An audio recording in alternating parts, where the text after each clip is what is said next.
Your Steve Jones Show podcast is loading now. The Steve Jones Show podcast is sponsored by Sunbury Motors, North 4th Street in Sunbury, and Sunbury Motors Kia, routes 11 and 15 in Hummel's Wharf.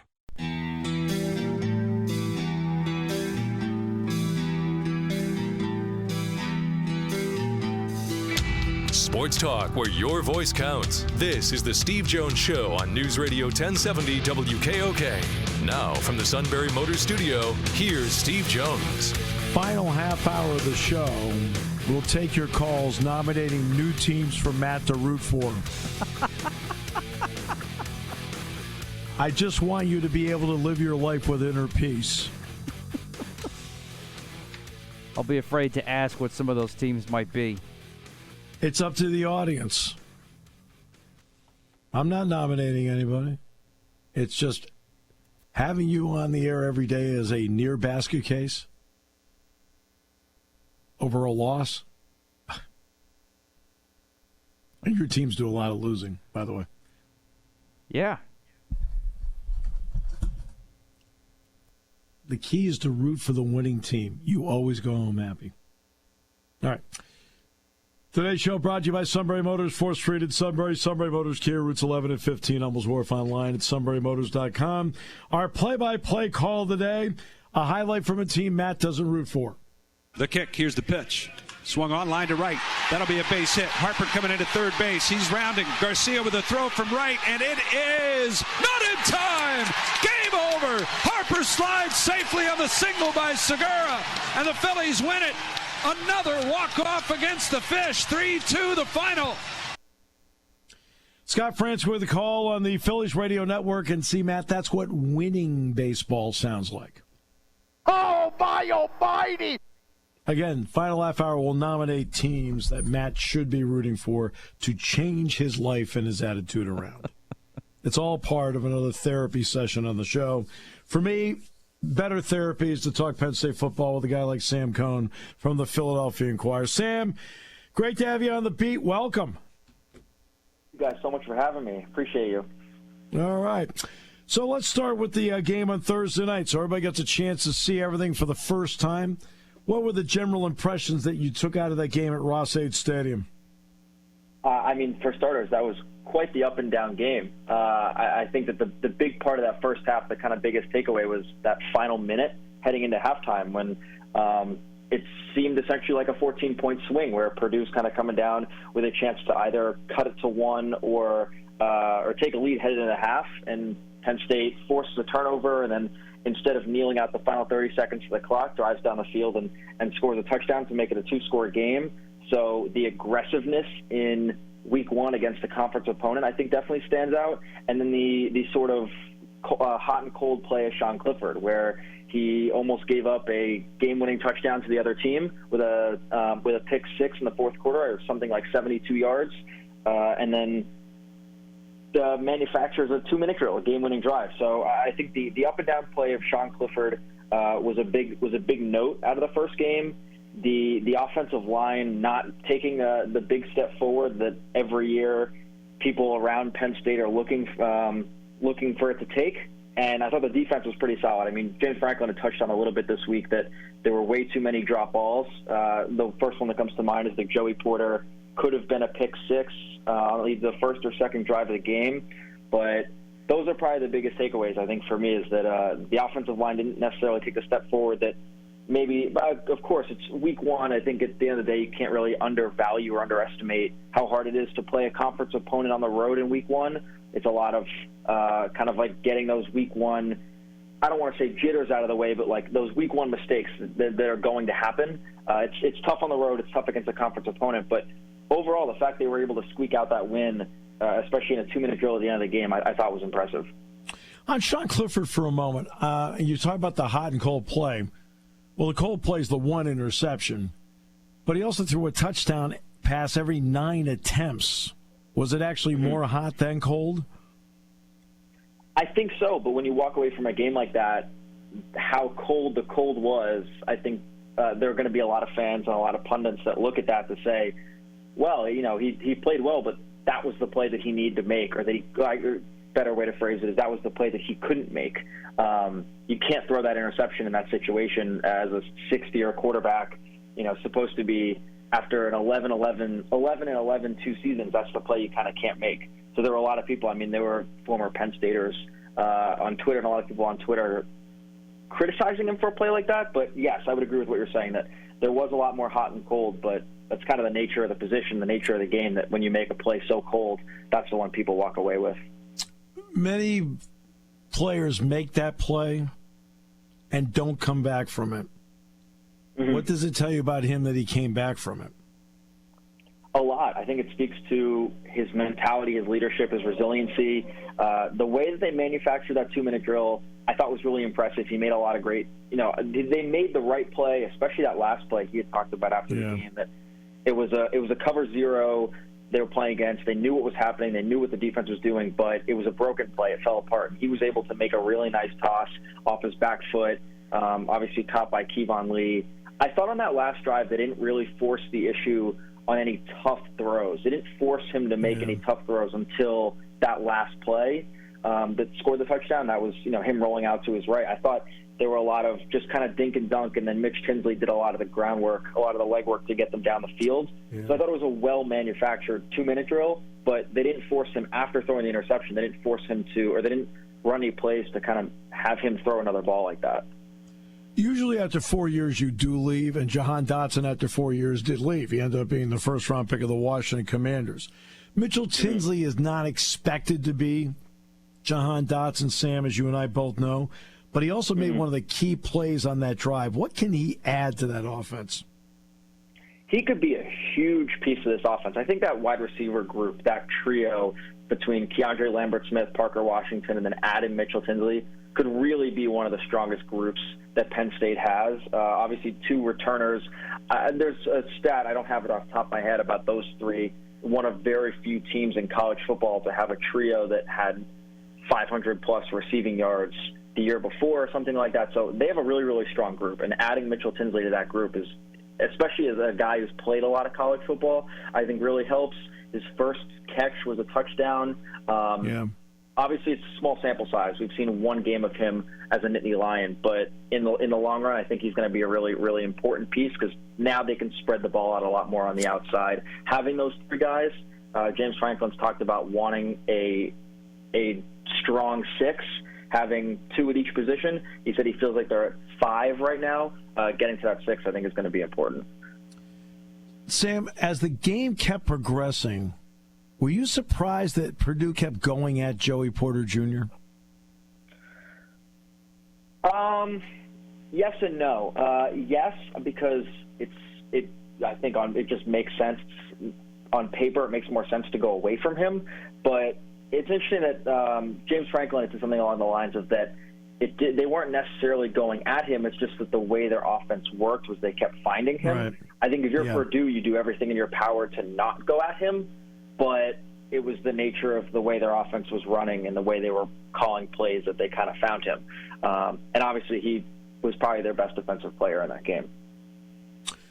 Purdue in its final 5 possessions of the game ended up with 2 first downs, and that was it. No points, final 5 possessions. What difference did you see in how Penn State played those final 5 possessions that may have been an adjustment from earlier in the game? That's a great question. I don't know if it was necessarily, from my point of view, again, there are probably people that saw something a little bit more in detail that maybe I didn't see. But I think from my point of view, it was a lot more comfortability. And the interesting part for me about the defense was Manny Diaz, obviously his first game coaching the defense, his first game play calling this defense. They were really aggressive from the get-go. Once I think things started to settle and they sort of had a better feel on Purdue was really, really strong at, Aiden O'Connell wants to get the ball out quick. They had a really, really solid, obviously great quarterback play leads to a lot of success for an offense, but Penn State did a really strong job of really forcing the issue.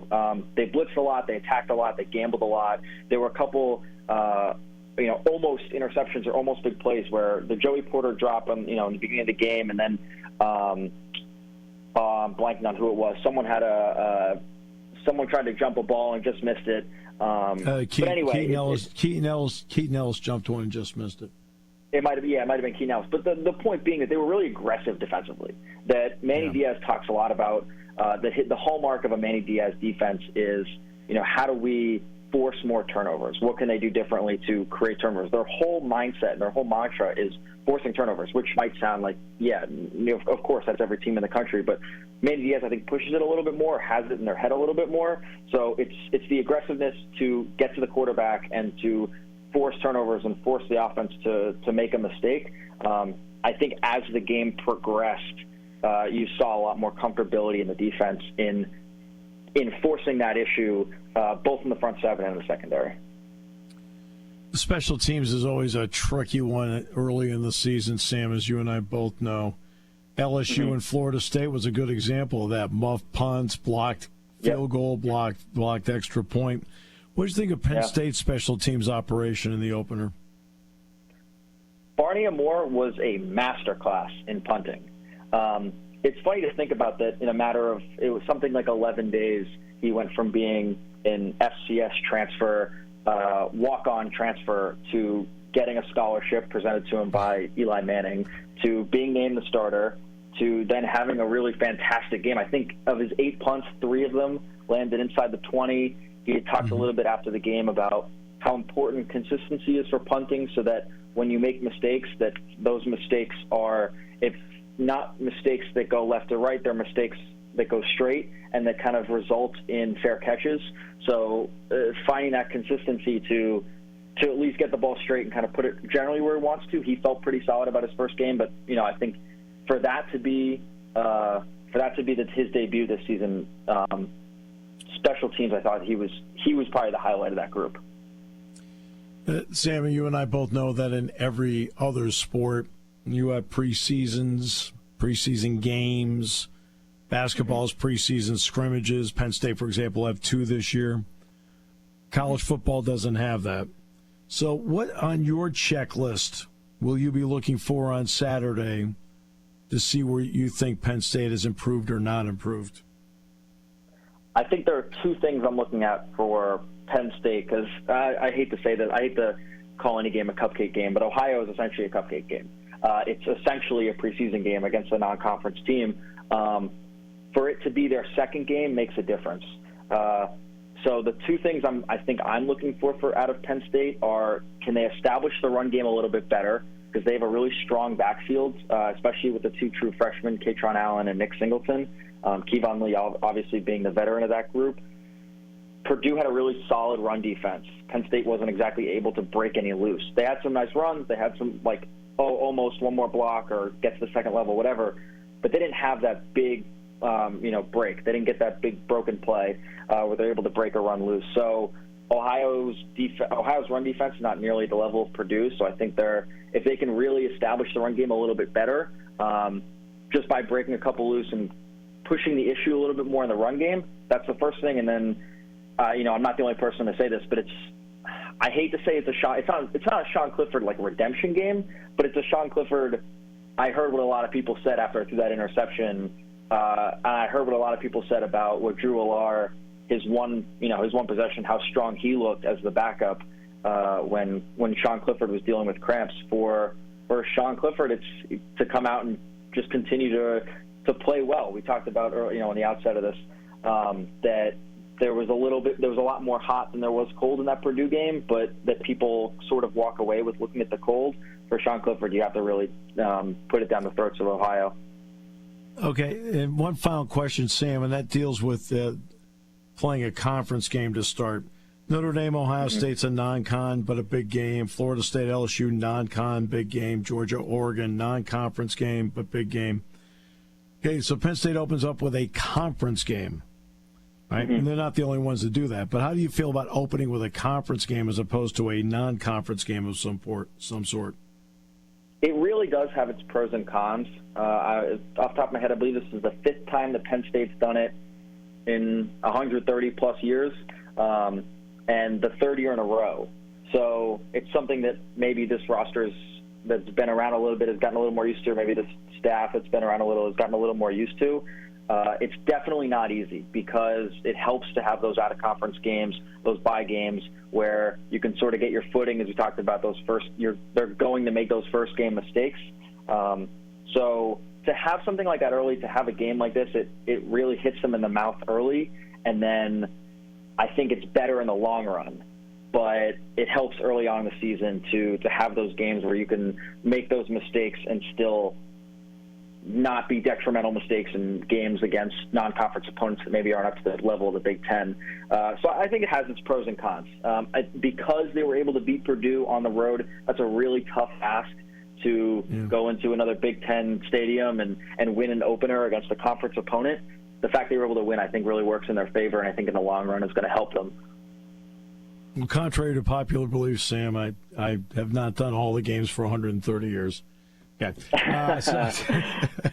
Me neither. Sam, thanks so much. Appreciate it. Look forward to seeing you on Saturday. Thank you guys so much. Appreciate you having me on. Sam Cohn, Philadelphia Inquirer. We'll come back with more in a moment. Brought to you by our good friends at Sunbury Motors here on News Radio 1070 WKOK. When car repairs get difficult, Well, I just don't know. Me neither. we get good. Sunbury Motors. More than quality new and used cars, Sunbury Motors specializes in complicated auto repair diagnosis.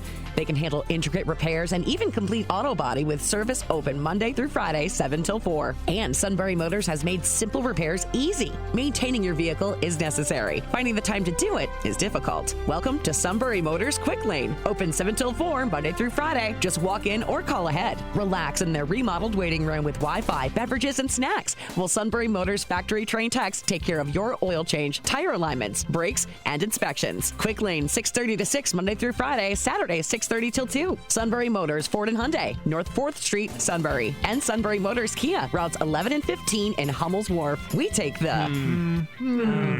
out of auto repair.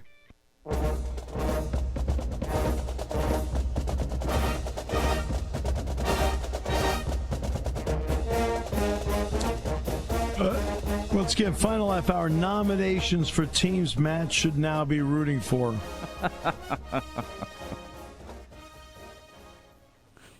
Because you apparently have a love-hate relationship with all the teams you root for. You love them, but you hate them. Yeah, it's a fairly accurate way to put it. But I'm always loyal, even in the bad. No, I mean, you're flat out angry. By the way, Jessica Pegula plays tonight, by the way, at the U.S. Open. TV ratings, U.S. Open, have been good. Well, Serena Williams made it good. The ratings this weekend are going to be a disaster. Here are the numbers for college football. Ohio State, Notre Dame, 10.5 million viewers. Most watched regular season game on ESPN in 5 years. Okay? 10.5 million viewers on Saturday. LSU, Florida State, 7.6 million on Sunday night.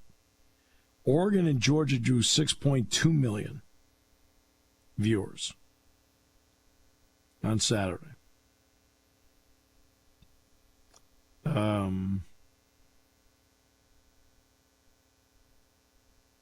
Now, for example, Wisconsin's game with Illinois State, 498,000 viewers. Season 6 premiere of the sci-fi comedy Rick and Morty, watched by Matt in his home, 659,001 with Matt. Serena Williams, her ratings built all week. Her first match on Monday got 2.7 million. Her second round match on Wednesday, 3.6 million. 4.8 million on Friday when she finally lost. Okay. So those are some of the TV numbers for the week. And again, Penn State had 500,000 more viewers for their game with Purdue as opposed to the Backyard Bash. I know it's interesting. The story says college football is back, and so is Ohio State's TV dominance. Notre Dame has a lot to do with this rating, too. Please. Remember last year when Notre Dame played Florida State, that game had something like 7.5, 8 million viewers. So believe me, they brought some cachet to the table. Florida upsetting Utah on ESPN primetime at 2.95 million. So about 600,000 less than the Penn State-Purdue game.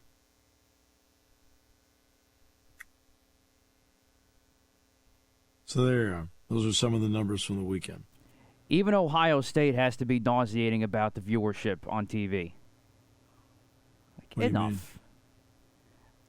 I've just always found their fan base nauseating overall, and everything around the program, the hype around the program, and now it's gone into the TV ratings. Stop. You're playing Notre Dame, as you said. Of course it's going to be that high. But Ohio State was number 1 last year. Notre Dame was 9th. Ohio State was number 1 last year in TV viewership.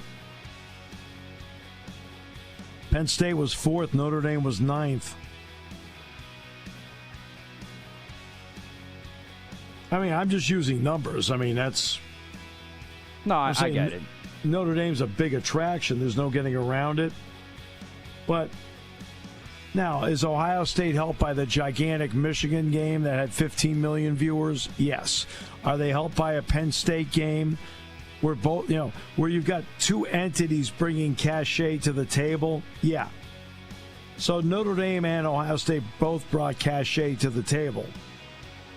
And it ended up being a great viewer, 10.5 million. And that's because they both brought brands to the table. Taking your calls at 800-795-9565. This is The Steve Jones Show on News Radio 1070 WKOK. Now, from the Sunbury Motors Studio, here's Steve Jones. Or do you have our first nomination? The Golden State Warriors.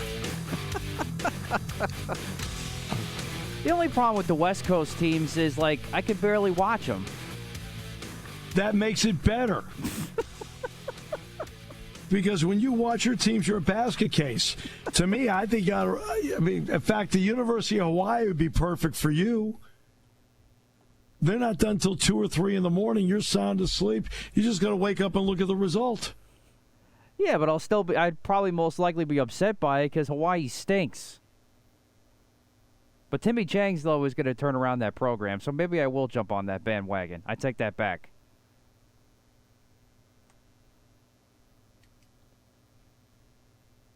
I mean, I'm just saying, I'm trying to keep you sane.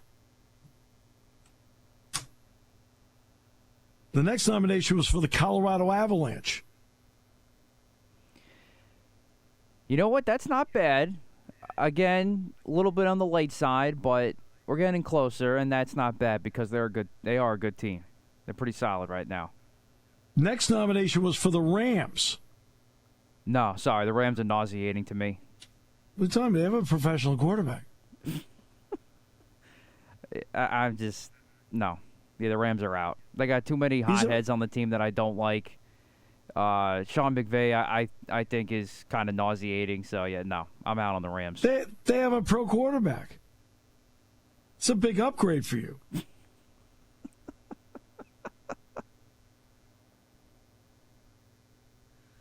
Yeah, no.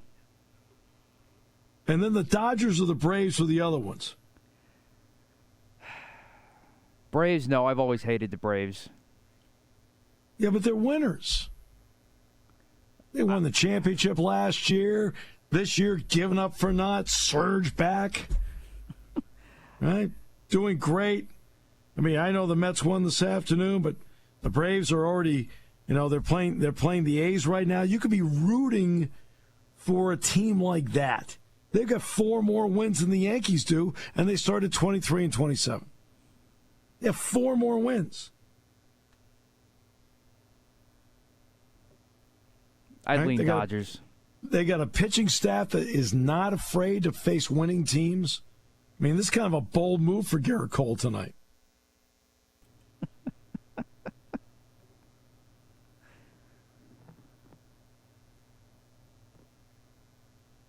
I mean, the Twins are 3 games over 500.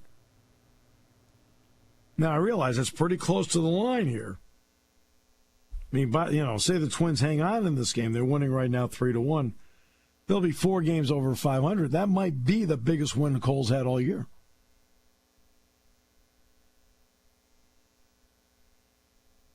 Meanwhile, Jordan Montgomery's 4-0 since going to the Cardinals. Get the lingerie on the deck. Call the janitor. How about Liverpool? I wouldn't hate that. I don't watch a whole lot of soccer. I like soccer. I just don't watch a whole lot. We've got to get you into a sport that, is, get you less involved. But if we're going to go right to that, the Union are dominating right now. What do you think of lacrosse? I like calling it. I do like calling it. There's no stakes in it. I got to give you something where there's very few stakes. Yeah, I wouldn't mind lacrosse. I've grown to like the sport for when I call all the high school games. Now, I hate to say this, Liverpool is losing to Napoli today 4-1. So it's a bad choice. How about Tottenham?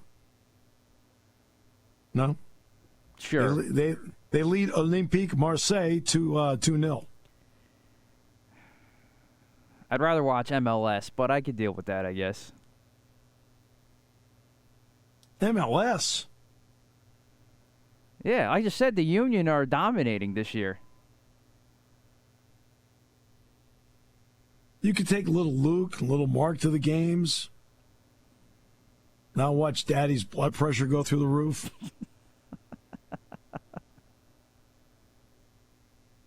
Two of them muttering going back to the car. He's the same way at home. I mean, no wonder they want to mow the lawn. They got to get away from you during games. No, senor! No, senor! No, senor! You're mad that Jordan Montgomery's 4-0 with the Cardinals. A little bit, only because I just wonder if he would have those numbers if he were still a Yankee, and the answer would probably be no. Must have a better cast around him.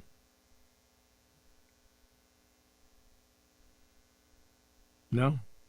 No, I just couldn't handle the pinstripes, that's all. He pitched well for the Yankees. What are you talking about?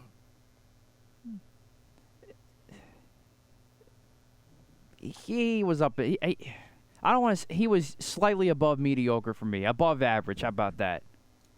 28 strikeouts, 4 walks. See, when you get hooked up with a really good manager that's a great guy in Ollie Marmol, it makes a difference. As opposed to Captain Analytics. Oh, I hear you on that one. But the Cardinals I can get on because I actually kind of rooted for the Cardinals as a kid. Oh, you guys know Ollie and I are friends, right? Yes.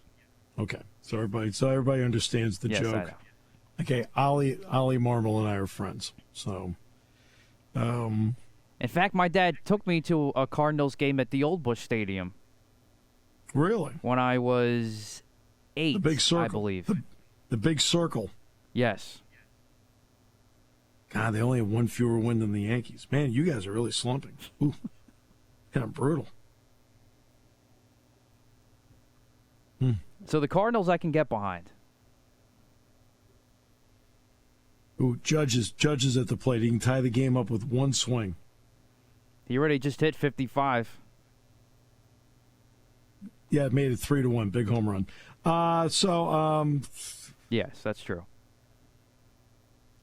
I mean, that's like the equivalent, for example, of Bob Uecker. I hit a grand slam once, made the final 13-2. It's a big hit. I mean, it really is amazing that teams are still pitching to him, knowing how bad the Yankees' offense is, other than him. But he is a difficult guy to pitch to, as I pointed out. Right. I mean, just intentionally walk him. Normally, a big man, I wouldn't do that. You have to have professional pride. But normally, a big man like that has such a big strike zone that it is a problem for the big man. Okay? But not him. And again, he does not crowd the plate. He's in the middle of the batter's box. And he has long enough arms. He made an out, by the way. He has long enough arms to get the outside pitch. And because he's off the plate, you throw him an inside pitch, and it's still in his wheelhouse. He's a very hard guy to pitch to.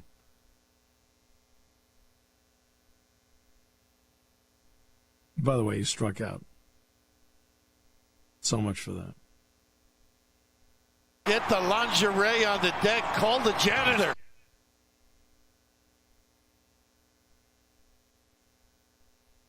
So say the Twins go on and win. SportsCenter will only play the home run by Judge. It's where we are in life. Yeah, that wouldn't shock me. Like, look, what he will pass Maris, and that'll be great for the game, especially at a time of the year where football is taking over. I mean, football's just about completely taken over here. I mean, you had college football over the weekend. You see the TV ratings on that. You don't see any baseball ratings like that. You don't. Tomorrow night, you got Bills and Rams. That game's on NBC, by the way. The Amazon Prime games do not start for a week. And Amazon Prime will be every week after that, except for Thanksgiving.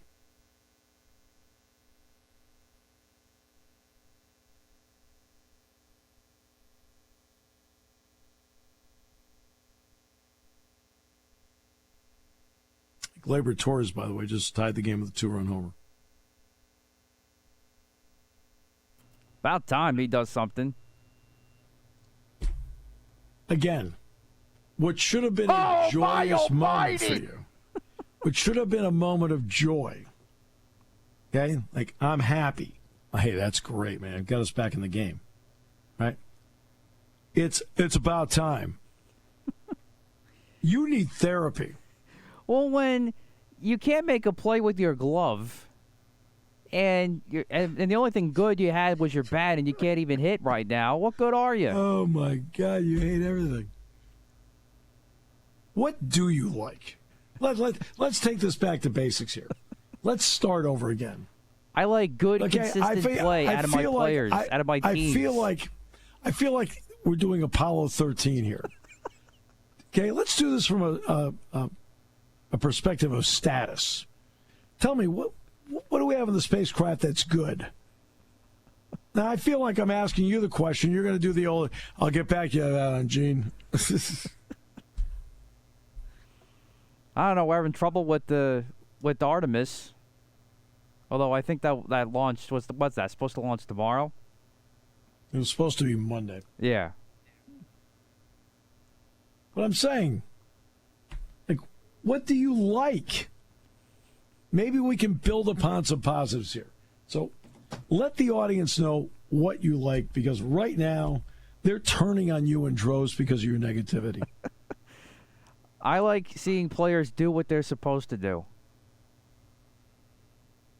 But part of this game, okay, Aaron Judge is hitting .302, right? Yes. Right?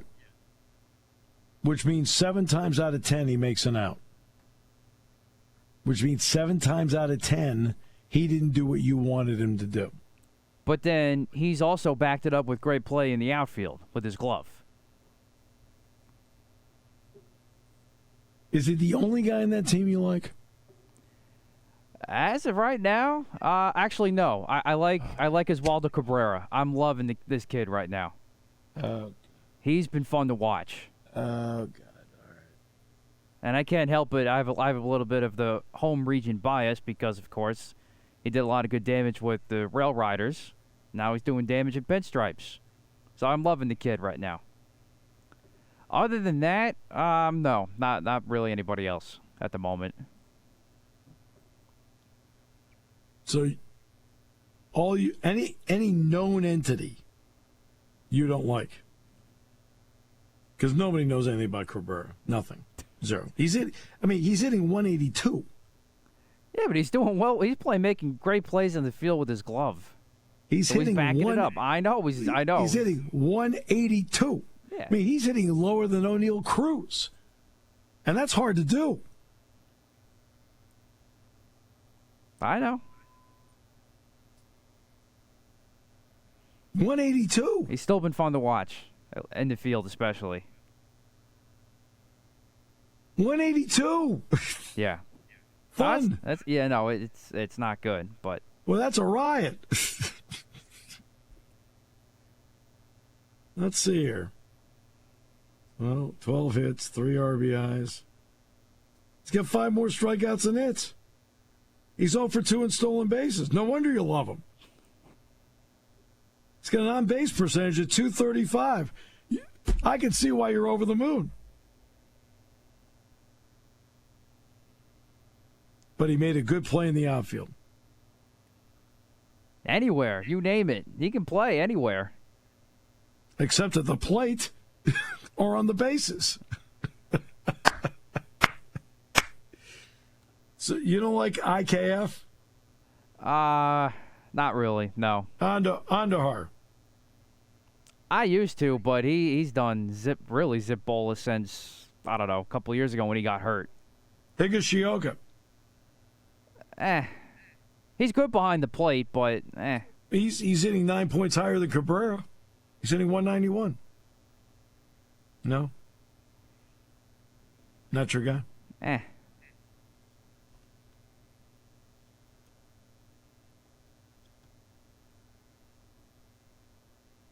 Let's see. Peralta's now pitching. You like him?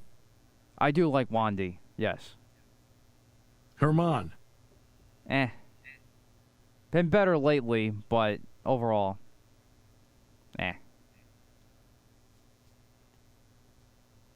Do you like cake and ice cream? Oh, of course. Okay, I'm just trying to go like some positives here. I'm trying to find something. Oh, yeah. Oh, good. All right. And I am a now, only because Lisa made me admit this. Admitting is the first thing. Admitting you have a problem, and that is I'm a chocoholic. Yeah, but almost everybody is. That's good. Yeah. Nothing wrong with that. I'm just trying to get you on a positive track. So cake, ice cream, and chocolate. Yes.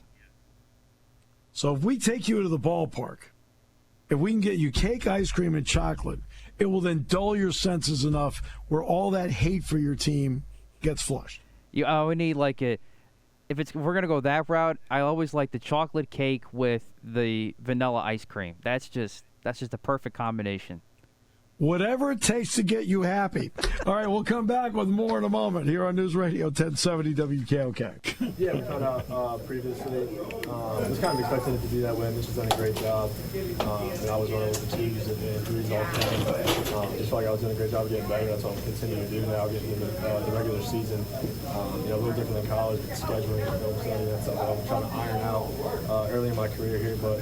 I have some previous experience with it, so I'll be with Coach Tom and just trying to learn as much as I can. You said you found out previously, but when the first depth chart came out and the twos and threes were flip-flop, what's going through your mind? I mean, are you texting everybody, being like, what's happening? No, I trust Coach Tom a lot, so, what he told the team, shout out Gentry, I knew that it was what it was, not what was released, obviously, so I was okay. I'm sure you guys had a field day with that, but yeah, I was good with it. I'm going to assume that was Trubisky, right? No, that was Kenny Pickett. That was Kenny Pickett? Oh. I had no idea who it was.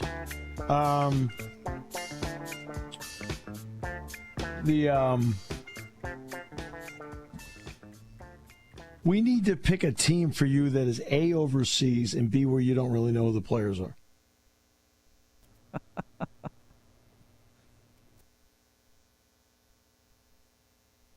What do you think? I think that's the conclusion we've come to here.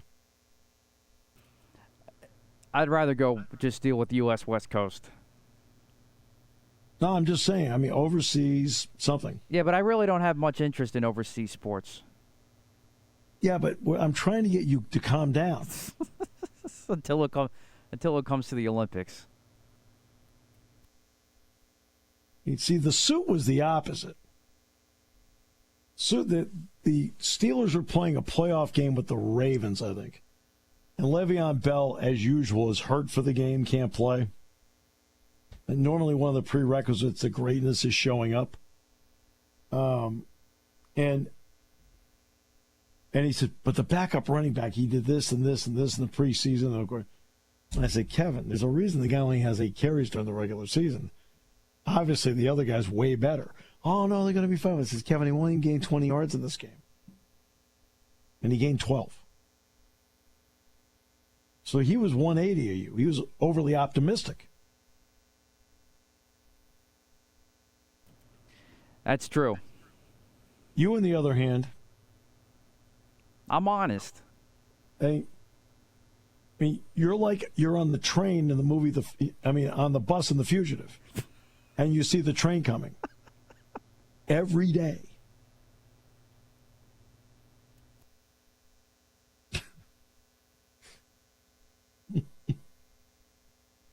Tomorrow we have our high school football roundtable.